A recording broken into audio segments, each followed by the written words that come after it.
Hai semuanya, kita berjumpa lagi di video kali ini. Kita akan membahas beberapa cara menggunakan Linux berdasarkan metode instalasinya. Yuk langsung saja, ini dia. Tunggu dulu. Sebelumnya kita akan sebutkan beberapa aspek yang dibahas dari setiap metode instalasi. Pertama adalah kebutuhan hardware. Kedua adalah kemudahan instalasi. Yang ketiga, portabilitas, yaitu seberapa portable instalasi Linux ini bisa digunakan. Keempat, dukungan distro. Seberapa banyak distribusi Linux yang bisa dipakai. Kelima, dukungan grafis. Apakah bisa menggunakan grafis pada instalasi tersebut. Keenam, performa. Ketujuh, penyimpanan. Yang kedelapan, kebutuhan terhadap internet. Kesembilan, keamanan. Ke-10, dukungan terhadap virtualisasi atau kontainer. Dan yang ke-11 atau yang terakhir, kemampuan menjalankan servis.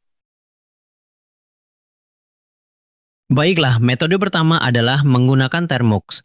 Kebutuhan hardware untuk Termux bisa dibilang sangat minim. Cukup menggunakan ponsel atau tablet Android. Tidak perlu tambahan perangkat lain, tapi tentu saja bisa ditambahkan bila diperlukan. Dari sisi kemudahan instalasi, Termux sangat mudah dipasang. Cukup lakukan instalasi via Play Store atau F-Droid dan langsung bisa dipakai. Tentunya Termux sangat portable. Bisa digunakan kapan saja, di mana saja, selama ponsel atau tablet Android belum kehabisan baterai. Berapa banyak distro yang bisa digunakan? Sangat terbatas. Hingga saat ini, sekitar 14 distro yang bisa dipasang via Pirut distro. Dari sisi grafis, Termux hanya menyediakan antarmuka menggunakan perintah atau command line interface, atau menggunakan antarmuka teks. Bila ingin mengakses aplikasi grafis, harus menggunakan aplikasi tambahan dengan beberapa keterbatasan. Dari aspek performa, Termux bisa dibilang relatif rendah, karena bergantung pada perangkat Android yang digunakan termasuk pada manajemen CPU dan RAM. Selain itu, memiliki kekurangan karena tidak bisa mengakses perangkat keras secara langsung. Lanjut ke sisi penyimpanan, tentunya memiliki keterbatasan sesuai penyimpanan pada ponsel atau tablet Android. Dan seperti pada akses hardware, juga memiliki keterbatasan dalam mengakses file system karena tidak memiliki akses root, kecuali untuk rooted device. Kebutuhan Termux untuk internet bisa dibilang minim, hanya saat instalasi awal atau untuk instalasi dan update aplikasi. Dari sisi keamanan, Termux bisa dibilang aman, terutama untuk distro yang dipasang menggunakan Pirut distro, karena terisolasi. Selain itu juga karena aksesnya yang terbatas, tidak ada akses root. Tentunya Termux karena memiliki keterbatasan akses ke perangkat keras, maka pasti tidak mendukung virtualisasi atau menjalankan kontainer di dalam Termux ataupun Pirut distro. Terakhir, Termux memiliki keterbatasan dalam menjalankan servis. Karena tidak memiliki sistem D, maka harus menjalankan servis secara manual dengan beberapa keterbatasan, seperti tidak bisa memanfaatkan nomor port standar yang di bawah 1024. Lanjut ke metode berikut, yaitu WSL atau Windows Subsystem for Linux. WSL ada dua versi, yaitu versi 1 dan versi 2.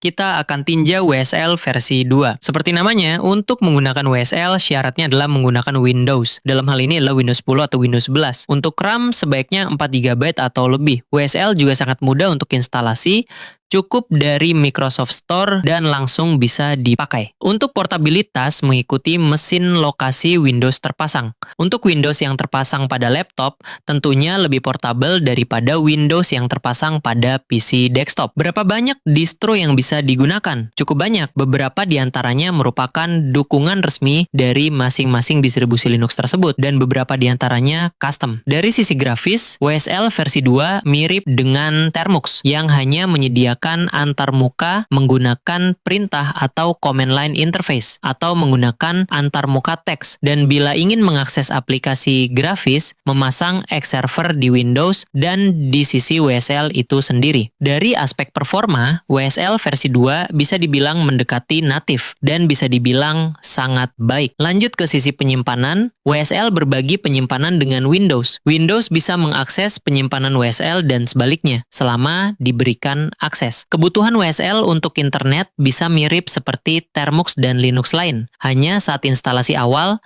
atau untuk instalasi dan update aplikasi. WSL juga tergolong aman karena lingkungannya terisolasi, serta karena memiliki keterbatasan mengakses berkas-berkas sistem Windows. WSL versi 2 juga mendukung untuk menjalankan virtualisasi dengan kemo atau kontainer seperti Docker atau Podman. Dan terakhir, WSL bisa menjalankan servis menggunakan sistem D walaupun butuh trik. Untuk nomor port yang akan digunakan oleh service, bisa menggunakan nomor port secara bebas dengan catatan selama Windows belum menggunakan nomor port tersebut. Metode selanjutnya adalah menggunakan Linux Live USB. Linux Live USB adalah Linux yang ditanamkan pada USB flash disk atau bisa juga pada kartu memori. Dan untuk menggunakannya, cukup melakukan booting menggunakan media tersebut tanpa perlu melakukan instalasi. Dari sisi perangkat keras, tentu saja yang dibutuhkan adalah komputer atau laptop untuk menjalankannya dengan tambahan USB flash disk atau kartu memori untuk menanamkan Linux yang akan dijalankan. Dari sisi instalasi, Linux Live USB tidak butuh instalasi. Yang dibutuhkan adalah menuliskan berkas image Linux Live ke perangkat USB flash disk atau kartu memori. Istilah kerennya adalah membuat USB bootable dari image Linux. Proses ini tidak sulit. Banyak aplikasi yang bisa digunakan untuk proses ini. Untuk portabilitas, Linux Live USB bisa dibilang portable. Tidak perlu membawa komputer atau laptop. Cukup membawa USB flash disk yang sudah ada Linux di dalamnya. Ketika bertemu komputer atau laptop, tinggal colok, booting, dan selesai. Banyak distribusi Linux saat ini yang memberikan dukungan Live USB. Beberapa di antaranya bahkan memberikan kemampuan untuk mencoba Linux lewat Live USB untuk menarik pengguna baru, sebelum benar-benar melakukan instalasi ke komputer atau laptop. Kebanyakan distro yang memberikan dukungan Live USB juga memberikan dukungan untuk antarmuka grafis, walau pada beberapa kasus harus menjalankan grafisnya secara manual. Dalam aspek performa, Linux Live USB memberikan akses penuh ke seluruh hardware, tapi prosesnya relatif rendah. Hal ini dikarenakan Linux dijalankan dari perangkat USB flash disk dan sangat membutuhkan RAM yang lumayan besar bila ingin proses berjalan lebih lancar. Selain itu, bergantung pada kualitas baca tulis yang disediakan oleh perangkat USB flash disk tersebut untuk kelancarannya. Untuk penyimpanan, Live USB bisa memanfaatkan storage yang disediakan oleh komputer atau laptop tempatnya dijalankan. Tapi kebanyakan Linux Live tidak memberikan opsi untuk menyimpan konfigurasi. Walaupun beberapa distro Linux Live memberikan opsi untuk menyimpan dokumen di dalam USB flash disk yang digunakan sebagai Live USB. Internet dibutuhkan hanya saat proses mengunduh berkas image atau ketika melakukan instalasi atau update paket. Tapi seperti catatan sebelumnya, paket yang dipasang atau diperbarui bersifat sementara. Kebanyakan Live Linux akan kembali pada pengaturan awal setelah restart. Untuk keamanan, Linux Live biasanya aman, tidak mudah diretas. Selain itu juga aman untuk dicoba, selama tidak melakukan akses berbahaya ke perangkat penyimpanan seperti melakukan format hard disk. Untuk menjalankan virtualisasi atau kontainer dari Linux Live sebenarnya bisa saja, tapi karena sifat konfigurasi yang sementara dan cukup lambat, sangat tidak disarankan. Selain itu, bisa jadi kernel yang digunakan oleh Linux Live mungkin saja dikonfigurasi untuk tidak menjalankan virtualisasi. Linux Live juga bisa menjalankan servis yang sudah terpasang dengan mudah tanpa ada batasan nomor port. Selain itu juga memungkinkan untuk menambahkan servis untuk dijalankan walaupun sifatnya sementara. Metode berikutnya adalah menggunakan virtual machine, yaitu membuat sebuah mesin virtual pada sebuah komputer atau laptop dan memasang Linux di atas mesin virtual tersebut. Nah, untuk kebutuhan hardware tentu saja adalah CPU yang mendukung virtualisasi dan RAM serta storage hard disk yang cukup. Hal ini tidak lain karena alokasi sumber daya perangkat keras ini selain dibutuhkan oleh mesin host, juga dibutuhkan oleh mesin guest. Dari aspek kemudahan instalasi bisa dibilang berada di tengah-tengah. Hal ini karena selain perlu melakukan instalasi sistem Linux, juga sebelumnya perlu melakukan konfigurasi mesin virtual agar bisa dipasangi Linux. Salah dalam melakukan konfigurasi mesin virtual bisa jadi akan membuat mesin virtual tersebut tidak bisa melakukan booting Linux. Untuk portabilitas bisa dikatakan cukup portable bila yang dimaksud adalah memindahkan berkas mesin virtual dari satu mesin ke mesin yang lain. Dari mesin awal lakukan ekspor mesin virtualnya ke media penyimpanan, kemudian pada mesin yang baru lakukan impor. Mesin virtual sudah bisa dijalankan dan tentu saja semua konfigurasi dan data utuh seperti pada mesin lama. Kabar baiknya, semua distro sangat bisa dijalankan di atas mesin virtual, kecuali pada beberapa distro Linux ada yang membutuhkan arsitektur CPU yang khusus agar bisa berjalan. Dukungan grafis sudah tentu berfungsi penuh, walaupun pada beberapa jenis mesin virtual akan berjalan lebih berat. Bagaimana dengan performa? Tergantung pada alokasi sumber daya komputer yang diberikan. Semakin besar alokasi yang diberikan, tentu saja performanya semakin bagus. Untuk penyimpanan, mesin virtual mengandalkan disk virtual. Ukuran disk virtual tergantung konfigurasi yang diberikan. Dan bila menginginkan pertukaran berkas dengan mesin host atau mesin guest lain, bisa memanfaatkan pertukaran data lewat jaringan. Kebutuhan internet untuk metode ini hampir mirip dengan Linux Live. Butuh internet untuk mengunduh berkas image dalam format format ISO sebagai media booting instalasi Linux. Selebihnya adalah untuk instalasi atau pembaruan aplikasi setelah Linux terpasang. Dari sisi keamanan, Linux dalam mesin virtual tergolong aman. Tidak akan bisa melakukan perusakan pada mesin host atau mesin virtual lain. Apakah bisa melakukan virtualisasi dari dalam mesin virtual? Tentu saja bisa. Linux dalam mesin virtual bisa melakukan virtualisasi yang disilahkan dengan nested virtualization, dan tentu saja bisa menjalankan kontainer. Terakhir, sebuah Linux di dalam mesin virtual akan bisa menjalankan servis dengan normal tanpa ada hambatan, tanpa batasan nomor port, baik menjalankannya secara manual ataupun lewat sistem D. Lanjut ke metode berikutnya, yaitu dual boot.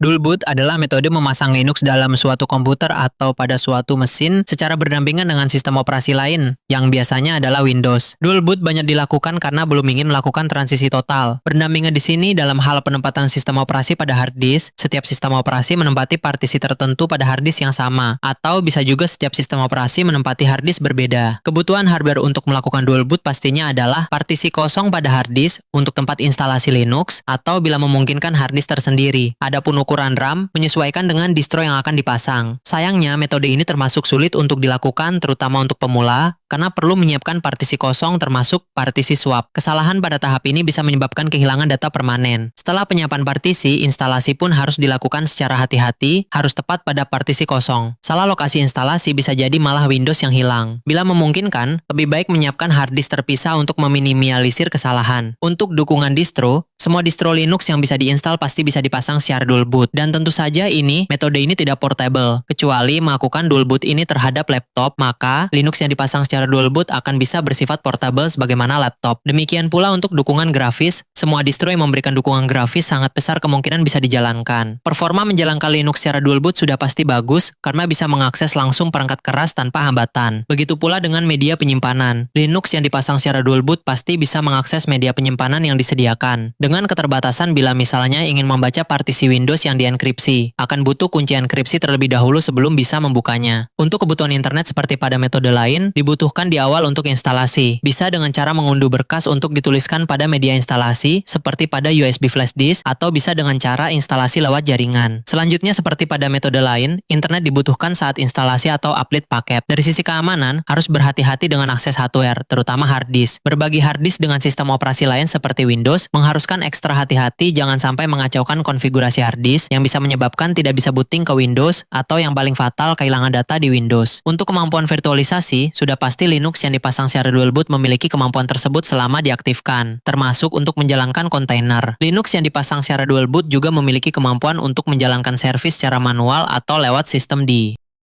Metode berikutnya adalah bare metal. Istilah ini merujuk pada instalasi Linux secara penuh pada suatu mesin tanpa ada sistem operasi lain, seperti pada dual boot. Jadi bisa dikatakan, bila sudah sepenuhnya yakin ingin menggunakan Linux tanpa sistem operasi lain, maka metode ini sangat disarankan. Untuk kebutuhan hardware, mirip dengan metode dual boot, tapi tidak perlu menyiapkan partisi khusus. Karena dalam kasus bare metal, semua harddisk akan digunakan oleh Linux. Sediakanlah mesin dengan kemampuan yang sesuai dengan distro Linux yang akan dipasang. Semakin kompleks kebutuhan Linux, tentunya semakin tinggi pula kebutuhan spesifikasi hardware. Walaupun tidak perlu hati-hati dengan adanya partisi sistem operasi lain di dalam mesin, tetap saja instalasi Linux dengan kondisi bare metal cukup sulit, terutama bila ingin mengonfigurasi partisi. Apakah akan dibuat dua partisi Linux saja? Apakah butuh konfigurasi RAID? Atau mungkin menggunakan LVM? Portabilitas metode instalasi ini tergantung pada mesin apa Linux dipasang. Untuk laptop tentunya bisa dikatakan portable, tapi bila dipasang pada komputer desktop tidak bisa dianggap portable. Tidak ada distro Linux yang tidak bisa dipasang dengan metode bare metal. Ini adalah satu keuntungan menggunakan metode bare metal. Dari aspek dukungan distro, performa, penyimpanan, kebutuhan internet, keamanan, kemampuan virtualisasi atau kontainer, serta kemampuan menjalankan servis pada Linux yang dipasang secara bare metal, bisa dikatakan mirip dengan Linux yang dipasang secara dual boot. Sebagai catatan, untuk aspek keamanan, memasang Linux secara bare metal kemungkinan besar mengharuskan sistem operasi yang ada sebelumnya, bila ada, untuk dihapus. Jadi pastikan melakukan pencadangan data penting sebelum melakukan instalasi dengan metode ini. Metode selanjutnya adalah Linux di dalam cloud atau VPS. Untuk kebutuhan hardware pada metode ini tergantung pilihan saat berlangganan. Semakin besar konfigurasi perangkat keras yang dipilih, maka semakin besar biaya berlangganan yang harus dikeluarkan. Dan untuk cloud atau VPS ini biasanya sudah terpasang Linux sesuai pilihan kita. Jadi tidak perlu lagi melakukan instalasi, kecuali bila memilih layanan untuk memasang virtual mesin secara manual. Untuk portabilitas, Linux di dalam cloud atau VPS sangat portable, bisa diakses dari mana saja, kapan saja, dari perangkat mana saja, selama memiliki akses internet dan bisa mengakses web. Untuk dukungan distro, hal ini tergantung apa yang disediakan oleh penyedia layanan cloud dan VPS. Pada beberapa penyedia yang memberikan opsi instalasi Linux sendiri, kemungkinan bisa dipasang banyak distro. Tapi biasanya distro yang sudah disediakan oleh penyedia layanan cloud atau VPS adalah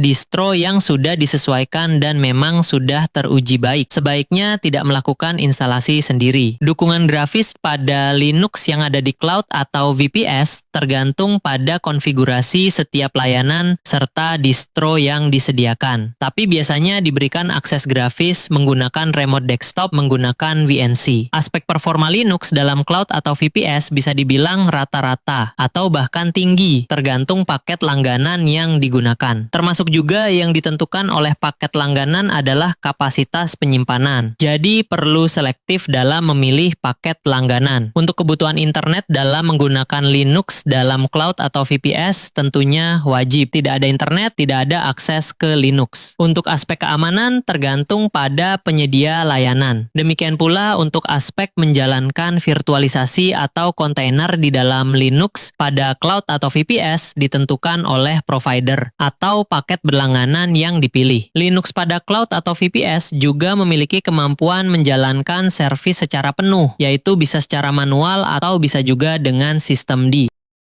Selanjutnya ada Linux dan Raspberry Pi. Raspberry Pi adalah mesin berbasis ARM yang minimalis yang biasanya digunakan untuk IoT. Dan untuk kebutuhan hardware tentu saja harus memiliki mesin Raspberry Pi atau mesin ARM lain. Untuk RAM bisa sesuaikan dengan produk yang dipilih. Biasanya tersedia mulai dari 256 MB hingga beberapa GB. Untuk instalasi terbilang mudah karena cukup menuliskan berkas image OS Linux untuk ARM ke kartu memori. Tentunya semua berkas dalam kartu memori akan hilang saat proses penulisan dilakukan. Jadi, pastikan untuk melakukan pencadangan data dari kartu memori terlebih dahulu. Dari sisi portabilitas, mesin Raspberry Pi dan yang sejenisnya bisa dikatakan sangat portable, tapi tetap membutuhkan perangkat lain ketika akan digunakan, seperti monitor dan keyboard, kecuali memang sudah digunakan sebagai IoT atau peladen tanpa perlu monitor dan keyboard lagi. Untuk distro yang bisa digunakan hanyalah distro yang memiliki varian untuk arsitektur ARM. Tidak banyak distro Linux yang menyediakan varian dengan arsitektur ARM, kecuali beberapa distro besar saja dan turunannya. Dari sisi grafis, setiap distro Linux bisa dijalankan dalam mode grafisnya, tapi harus memperhatikan spesifikasi hardware yang digunakan. Bila RAM terbatas, sebaiknya tidak perlu memaksakan menggunakan mode grafis. Untuk performa, bisa dikatakan relatif rendah, tergantung spek dari mesin ARM yang digunakan. Dan bila beruntung, performanya akan sangat bagus. Pada mesin Raspberry Pi dan sejenisnya, kartu memori yang digunakan untuk melakukan booting Linux juga digunakan sebagai media penyimpanan. Karena itu, kecepatan penyimpanan dan performanya tergantung pada kecepatan kartu memori yang digunakan. Beberapa board mesin ARM juga menyediakan port untuk USB flash disk. Hal ini menyediakan pilihan media penyimpanan selain kartu memori. Untuk kebutuhan internet tergolong rendah karena biasanya Raspberry Pi dan sejenisnya tidak membutuhkan banyak aplikasi yang perlu dipasang melalui internet, tapi tidak menutup kemungkinan akan perlu melakukan instalasi atau pembaruan aplikasi setelah beberapa lama. Linux yang berjalan di atas Raspberry Pi dan mesin sejenis tergolong aman untuk penggunaan proyek-proyek IoT. Satu-satunya kelemahannya adalah mudah dibawa lari karena ukurannya kecil. Untuk virtualisasi di atas mesin ARM tergantung pada prosesor yang digunakan serta modul kernel yang digunakan. Adapun untuk kontainer sangat bisa digunakan dengan beberapa keterbatasan. Terakhir, walaupun menggunakan mesin ARM, Raspberry Pi dan kawan-kawan tetap bisa menjalankan servis dengan mudah menggunakan sistem D ataupun dijalankan secara manual.